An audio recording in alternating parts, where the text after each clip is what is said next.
Good afternoon, Jets Nation. Welcome to the Jude Jet Show. And now that DK Metcalf and AJ Brown are off the table, who are some guys that we could potentially land in a trade? So without any hesitation, let's talk about it.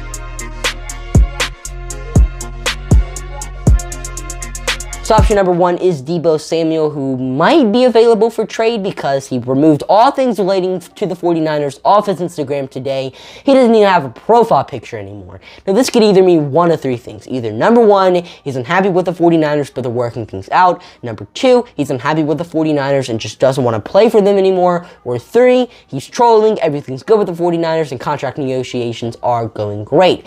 If he doesn't want to play for them anymore, they're going to have to trade him, and hopefully Joe Douglas calls the 49ers general manager and gives him a deal they cannot refuse, because Deebo Samuel on the Jets would be lethal. I mean, not only does Zach Wilson have insane arm talent, Deebo Samuel would just be perfect for Zach Wilson's talent. He's also just a really good player. He had 1,405 receiving yards and 6 touchdowns this past season for the 49ers, on top of 385 rushing yards and 8 rushing touchdowns. He also made the All-Pro and Pro Bowl teams this past year as well. He's just a really good receiver, a stud, and would be perfect for this Jets team. But the most realistic option through trade is Brandon Cooks, and I wouldn't be mad if we got Cooks, but it kind of just feels like a letdown. Now, the Jets did call the Texans today about Cooks, and they also reportedly only want a second-round pick for Cooks as well, and he's a good player. He's consistently had 1,000 yards pretty much every single year of his career, had 1,000 this past season for the Houston Texans. He's a good deep threat, and he's just a safety blanket type of player.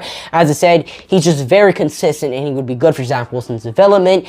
But how much better is he than a healthy Elijah Moore? How much better is he than a healthy Corey Davis? Because if Corey Davis or Elijah Moore were healthy last season, were they going to barely have 1,000 receiving yards? Were they going to put up better or similar stats to Brandon Cooks? It just feels like he's not that superstar receiver that we could potentially have gotten or could potentially get in a trade, or we might even could potentially get in the draft.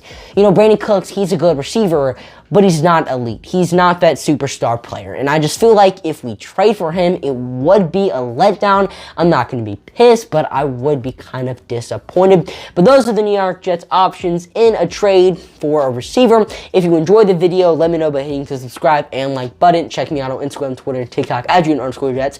For more content, you can also check me out on Let's Talk Sports, writing some Jets articles for them and appearing on some of their Jets podcasts if you're interested in that.